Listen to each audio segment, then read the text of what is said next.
welcome to a new episode of Storytellers. As I just told our guest, I'm sorry if I'm a little congested sounding. I have a bit of a cold, but the show must go on. And our guest today knows that exactly. I'm really excited to have her here, um, live from Nashville, but from Georgia.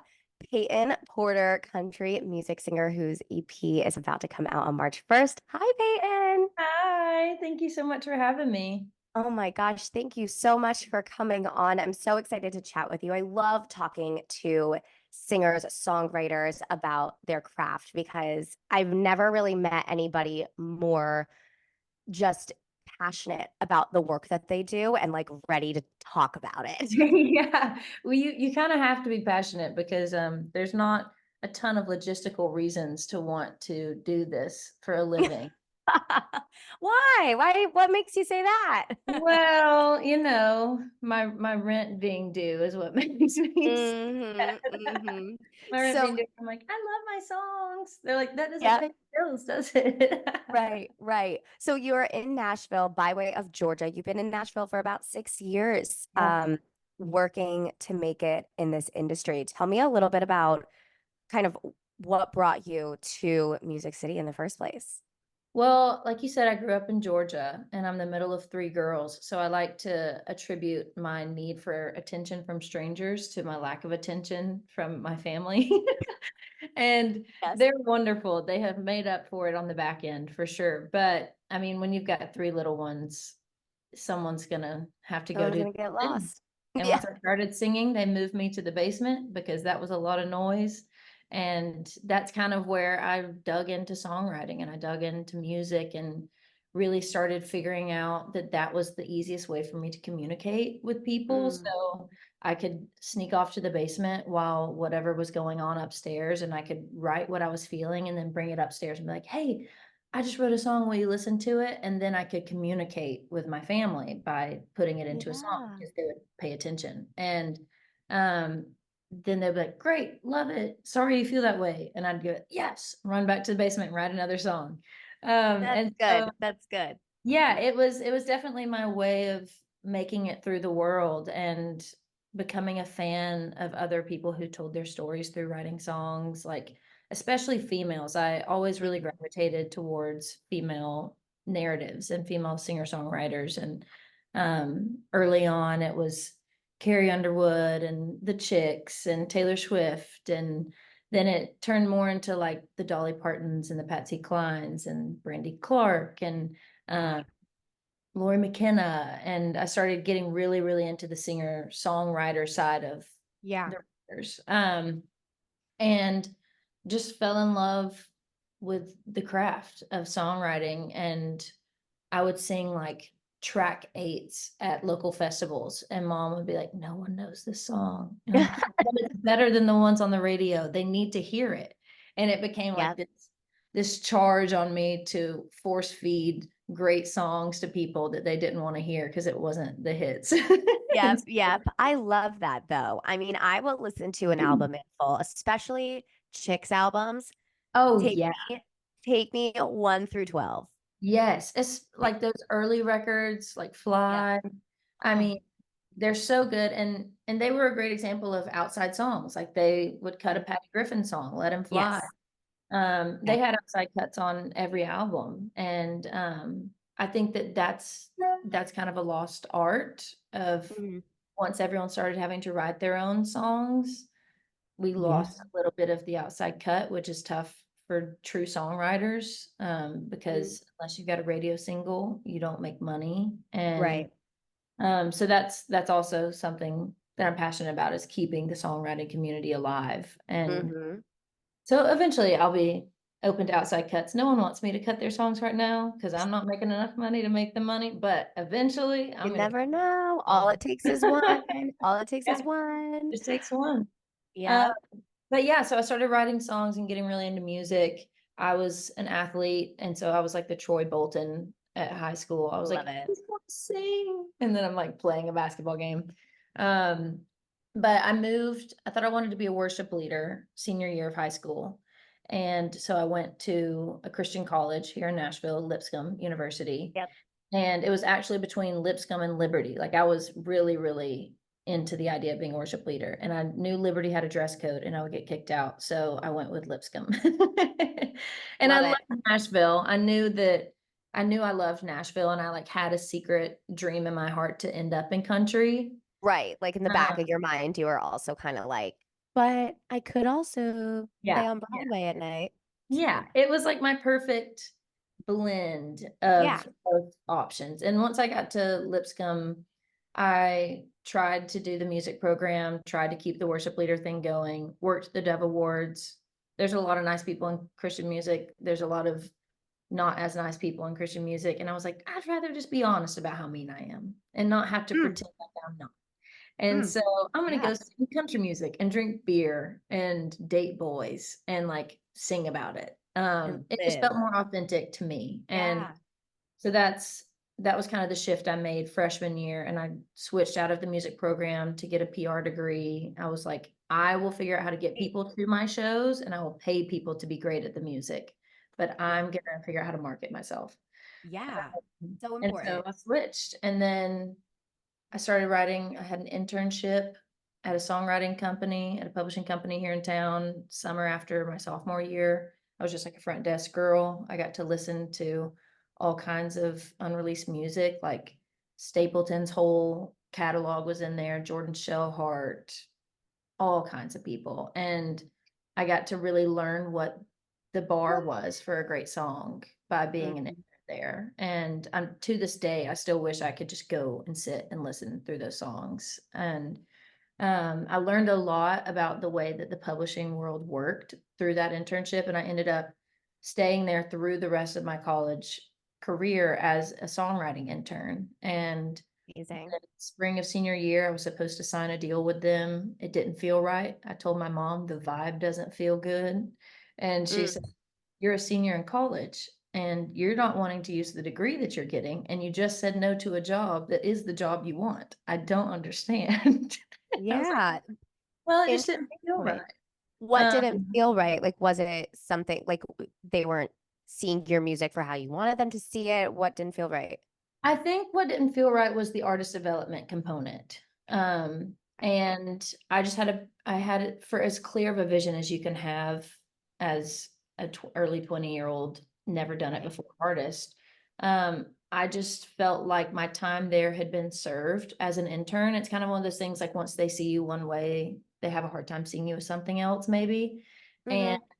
so I had watched them like roll out a red carpet when they were signing people, and I didn't get the same treatment. And I was like, I don't, I think that I need to go somewhere and like be treated like I'm the new girl. And Where you're new. Right. yeah, and and I felt like I deserved to be because I felt like I had spent a lot of time working to get really a lot better than I was. Yeah.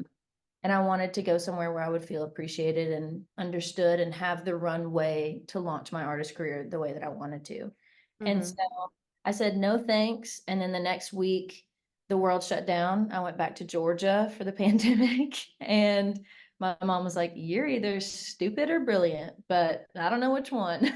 And I was like, We neither. will find out. We'll find out. So I finished college on the internet and then ended up taking more publishing meetings and writing the rest of the pandemic from Georgia. Right. And by June, I was going back and forth to Nashville taking meetings with a couple companies and ended up signing in December with Jody Williams Songs and Warner Chappell. I was supposed to just be a songwriter for a year. Ended up having a viral TikTok that February, which I thought was the worst thing that could have ever happened to me. I was like, I've accidentally gone viral. I don't want to put this song out. I know I'm just supposed to be a writer. I'm so sorry. Like, I've got a plan of how to fix it. And they were like, okay, well, like, first of all, that's okay. No one's mad at you. What's the plan? And I was like, well, I want to put out this other song first. So I'm going to like collect all of these people with an email list. And then I'm going to start sending them music. And so that when we have like an actual thing in place where we can be an artist and put out music properly, I'll have like a group of people that I've invested in and given them songs to. And they were like, okay, do you need help? I said, no, I just need permission. No, They're I like, was a PR major. Yeah, I'm a PR major and I'm ready. And, Yeah, I know what I'm um, doing. I've got MailChimp, so it should Yep, be yep. good. And so that's what I did and kept trying to super serve the TikTok thing. And it has been a whirlwind that all of that kind of happened so fast. And then by the end of that year, we had cut songs, but then I got management, I got booking, and then there's more cooks in the kitchen. And then we're all trying, and I'm just rolling with it. I'm just rolling with it, Yeah. trying to make everybody clap and smile and be happy. And the project came out and I was the only one who still wasn't happy, and I had to Huh. take a break. And that's kind of where the new stuff comes from, is that record came out and I was just like, this is not sustainable. This is not sustainable for me. I had so many unhealthy things going on in the background personally, like the relationships I was choosing for myself, the habits I was choosing for myself. It was just not sustainable. And my dream is to play shows and do music for the rest of my life. And I was like, this can't be the direction if I'm going to do that. And so we had a second half to the record that we just threw away. And I was like, I'm going to go to the woods for a while and Yeah. I'm going to get out of here. I'm going to figure out who I am and learn how to like who that person is. And then we'll come back. And so that's what I did. I like, it was the highest high of my life that summer. And then that fall, I had no idea what was coming next and was, What was it that made you realize, like, when was all said and done, you weren't happy? Like, was it the type of music that, like, when you listen back, you were like, this isn't me?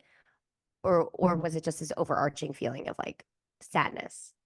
I think that I think it was a little bit of everything. I think it just kind of bled into everything. Like I don't wear pink very often, and I was in a pink puffy dress. I Mm, don't like I don't listen to, like I was just saying, I like deep album cuts. I don't listen to yeah. hit music. And Right.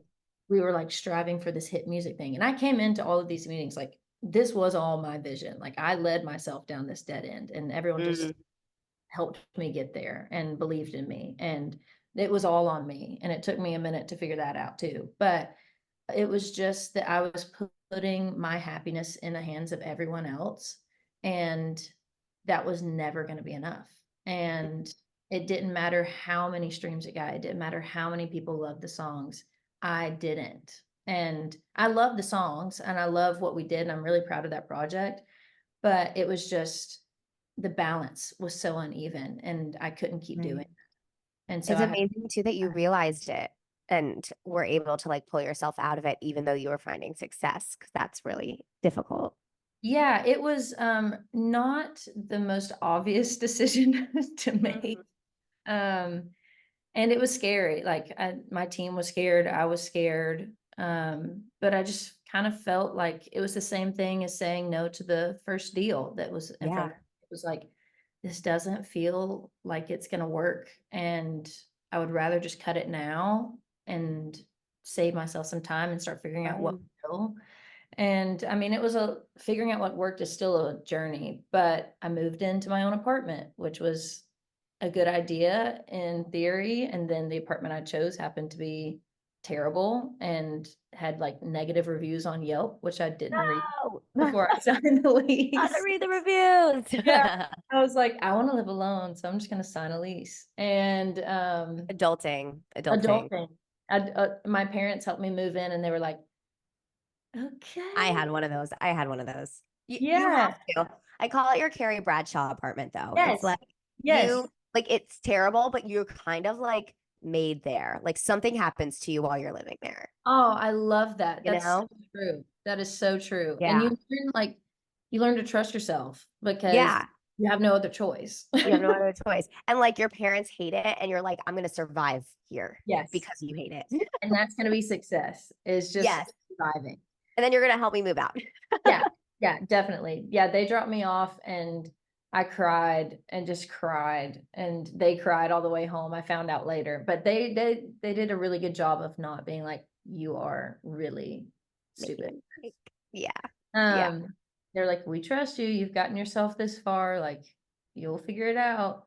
And And is I, this pre-woods and after or this post-woods? is this I'm a is big post proponent of the woods. woods. Big Yes, proponent. I went into the woods emotionally and kind of physically. Like I was hiking a lot at the time too. But this was so fall, I went into the woods, and then by the end of December, I moved into this apartment. I lasted for a month before I asked out of my lease. And my birthday's in January. My friends were coming up and they were like, we could maybe get you bulletproof screen protectors for your birthday. And I was like, or you could tell me to move. Yeah. Just be Help me like, move, help me move, pack me. "Girl, get out of here."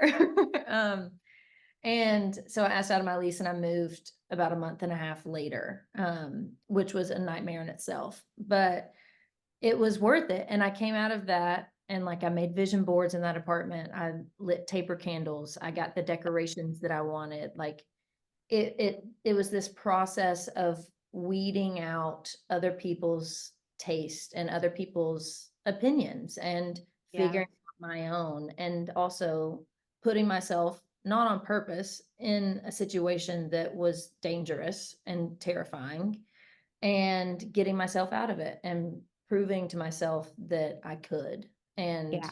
learning to trust myself and seeing the rewards of it. And it was not graceful, but I'm so proud of it. And I'm proud of myself for being brave enough to make really stupid decisions, because that alone is success.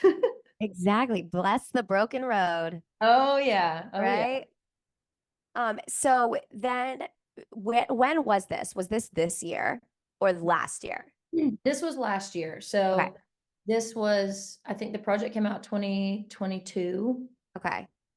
So then it was this whole process Yeah. through 23 of like rebuilding, finding who your real true inner voice Mhm. and getting her out Yep. instead of what kind of you had manufactured originally.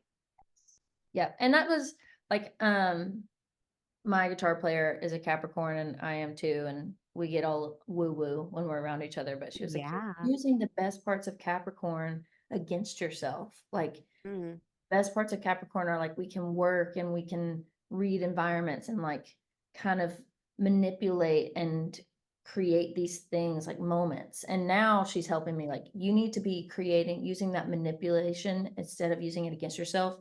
Manipulate your set, manipulate the energy in yeah. the room to create moments for people. Like, you need to be using this outward. And so many people had told me through that season, you are the only one who will get in your way. You are the only one who can stop yourself from being what you're supposed to be. And I didn't Mm, know what they meant. It was like, what do you mean by that? I don't get right. it. Now I get Right. it. It was me. I was in my way the whole time. And was that in just what you felt like the public wanted? And so that's what you were putting out? Or was that just a product of like not really knowing yourself? It was probably both. Early on in those conversations, I remember telling like management and publishing, I want to be a really commercial successful artist so that I can be an Americana artist later and Uh-huh. live out west and keep playing shows that don't have to be large scale. Yep. Because I think that in my core, I knew I wanted that. I wanted to like live in the mountains and play these songs that had a little more meat on the bones. And that was my compromise, is I'll do this part and get all of the things and make all the people proud. And then I'll get to do the thing that'll make me happy. I want. Right. And then I did the smallest piece of what that was going to be. And I was like, I just need to be happy now because I'm not Yep. guaranteed any of it. So maybe I Right. should start with that part. And that was kind of the first flip of what does make me happy. Like, okay, if this isn't it, then what is it going to be? And it was like, you know, traveling, hiking, drinking craft beer, spending more time Yeah. with my friends, painting, like not making graphics and cover art constantly, not feeding the artist machine, Right. and just finding balance, cooking, finding new hobbies that weren't my job, because songwriting was my escape and then it became my job. And so I had to find Difficult. a new thing that did that for me. And Yeah. I found a lot of things actually. Yeah, it sounds like it. And, I think that, sorry, there's this weird noise. Um, I think that when you find that not being authentic, people see through it. So Mhm. you would never have been able to honestly find the success that you had thought this commercial, pop country star thing would find, because people would see Yeah, right through it. But being your authentic self, you'll have these amazing fans that are going to stay with you through your entire career. They'll that's move what, out west for you. fingers crossed, fingers Yeah. crossed. That's what I'm. Now, um, with your new EP, Grown, Mhm. Lemonade definitely rings true to exactly that storytelling that you're talking about. That, like, Dolly Parton, Brandy Clark, like, even like Sarah Evans, Suds in the Yeah. Bucket.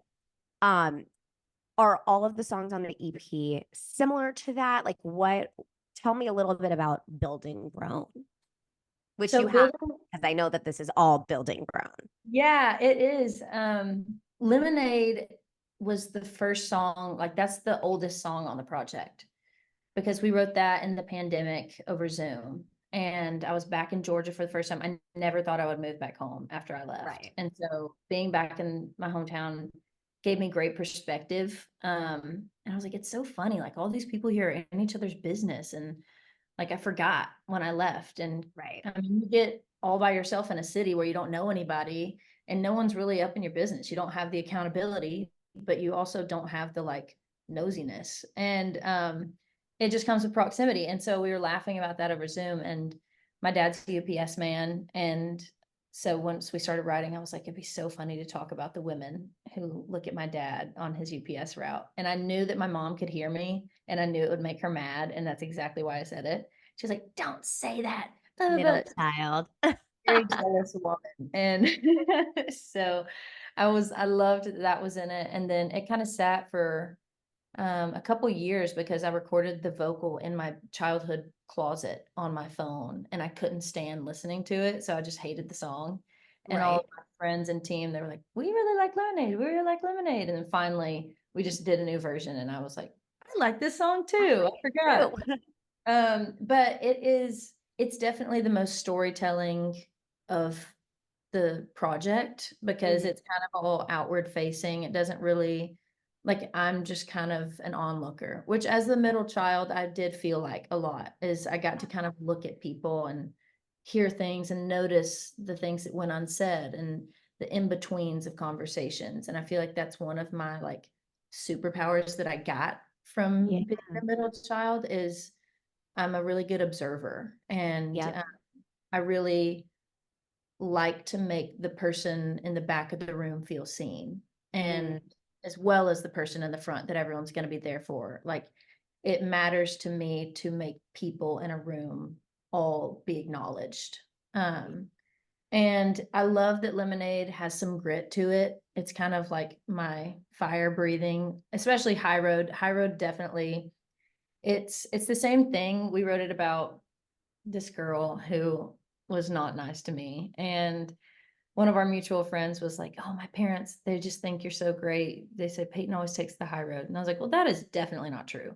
But in this one specific scenario, I think I have done an okay job of taking the high road. And I was like, but it sucks. Like, I wish I could just absolutely expose this girl. And I Yeah. won't because my mom raised me not to do that.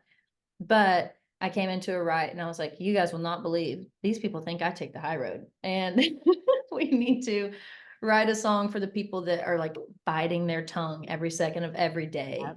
about somebody or Yep. something, or just the for the people that they just have to trust that karma's going to come back around. Oh, it's And that's so hard. I'm like, yeah, it is. Yeah, it makes me hot. It makes me hot. And then, but in the same breath, then I go and put somebody's actual name in the last track of the record. So it's like, whatever, yeah. you can't save them all. But Right. Right. yeah, it definitely, this project, it does the bridge between the first one and now. And I think Run the Radio, which is the last song on the project, leans where things go from here for me. And the other ones are kind of like, I finally got to take the time and address my hometown and how much I love them. And I never did that before because I was so busy trying to prove to them that I left for a reason. And Mhm. I finally got to turn around and be like, I miss you guys sometimes, actually.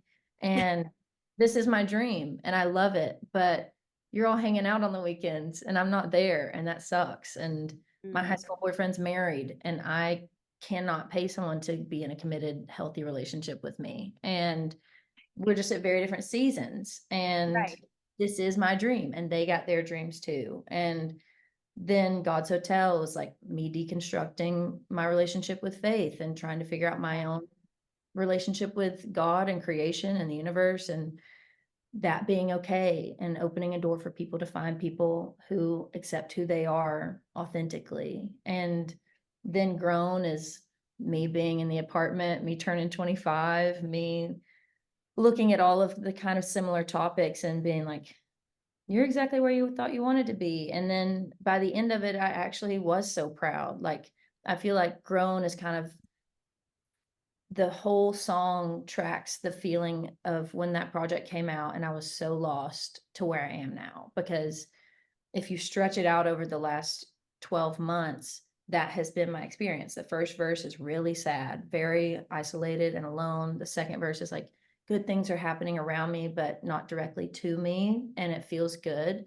And then the third verse is like, and I'm so proud of myself and I'm so happy with where I'm at now. And I couldn't have done it without the first parts. And then Run the Radio is like, now it's my turn. Now it's my turn to be in charge of my life. It's my turn to listen to my music. It's my turn to take agency over the things that matter to me and to have a voice and to be the person and the artist that I've always wanted to be. And it feels like windows down. It feels like freedom. And that's kind of how I feel now. I feel very free and like authentic and unapologetic. And it feels really, really nice.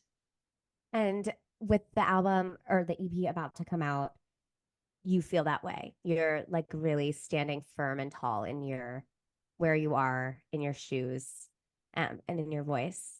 Yeah, I do. I feel like that's the biggest difference in the first project and this one is I love it so much.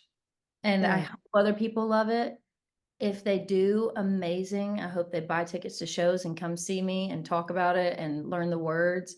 If they don't, I still love it. And I'm Good. still gonna love it. And that it takes the pressure off of the performance of it. I mean, I'll feel a type of way if it doesn't do well at all. Like if it flops, I'm like, oh, bummer, didn't see that coming. But I still love it. And it was still a necessary expression of this season of my life. And I know we've got music coming, we've got shows coming. This show doesn't end if Yeah. this doesn't do well. But I do think that I do hope it does well and I do believe in it. And I think that for certain people, it'll hopefully find them at the right time, the right season of their lives. And just give them a little pat on the back that I probably could have used. Yeah. Well, and speaking of shows, you will be opening for Tim McGraw this summer on his tour. Oh my gosh. How did you react to that news? Can you believe it? Because I can't. I literally still can't believe it. We are like, Oh my gosh. I cannot believe it. I was at a tin roof in Raleigh, Okay. set up to play a tin roof set, and there was maybe 6 people there, and not including the band, but including my friend who I convinced to come with us. And I got the text about they're like, Peyton, you're opening for Tim McGraw. And I was like, oh my God. And they're like in arenas. I was like, oh my God. They're like, and in Georgia. And I was like, what? So it was just this whole series of like, I'm just sitting on a stage and there's nobody around. I was like, I'm gonna be in arenas this time next year. Like, and I mean, it's, I think that's kind of what we were saying earlier. You don't sign up for this for just the arena moments. You sign up for the tin roof moments. Yeah. And it made me appreciate, I love the process of this. I'm like a junkie for trying and failing in this thing, especially with my live show. It's like it's my bread and butter. It's my one thing that I get to really petri dish play with. Right. And Like manifest around and yeah. And manipulate around. yeah, Yeah. exactly. And I was like, man, I'm so grateful to be at a tin roof getting this news. And like, it's the carrots. This industry, this world will give you a carrot. And Yep. it's right when you're like, you know what? I'm not that hungry. And they'll be like, aren't you hungry still? And you're like, God, I love carrots. I love carrots. I love that. I I love a love carrot. that. And so that's what it felt like. It was like, keep going. It was very much so like we see it. We see what you're Sure. doing Yep. and it's gonna be worth it and just keep going. And I mean, I was stoked. My whole band was like, cool. Is your monitor good? Like, can you hear everything? Like, we're trying to get this figured out. And I was like, I don't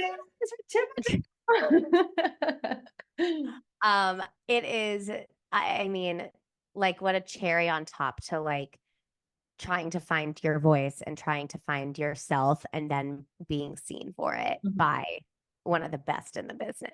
Totally, totally. Like, it's just encouraging. I mean, it's really Yeah. exciting. It's encouraging. I'm trying to figure out how I can get half of Dawsonville, Georgia into State Farm Arena Into that State Farm day. Arena. But Yeah. it's Well, gonna you're be, doing a live show back at home to celebrate Grown, yeah. and one in Nashville. So hopefully, I'm sure that the hometown team will come out there for Yeah. you. Hopefully they can catch one or all. I would like to see them at Yes. all of them. Yes. Well, Peyton, where can everybody find you, find your music? I know, I'm sure your social media handles. Yes, yeah, it's Peyton Porter on almost everything. It's Peytan, Love Peytan Porter. Peyton. But yeah, I'm pretty sure it's just my name. My mom spelled it a little bit weird, so I didn't have too much of a hard time getting all of the handles. Love that. She really thought ahead. Her Yep, she star did. daughter, her Yeah. star middle child. Oh yeah. Oh yeah. Oh my gosh. Well, Peyton, thank you so much for coming on Storytellers, telling your story. And we're so excited to see you out on tour this summer. And also, they can catch you. There's a few music festivals. I know you're performing at Tortuga, my favorite Yes. music festival. So everybody, make sure visit Peyton's website, visit her social media, find out if she's in a city near you, and go visit. Yeah, come on out to a show. It's fun. Awesome. Thank you so much for taking the time, and congratulations.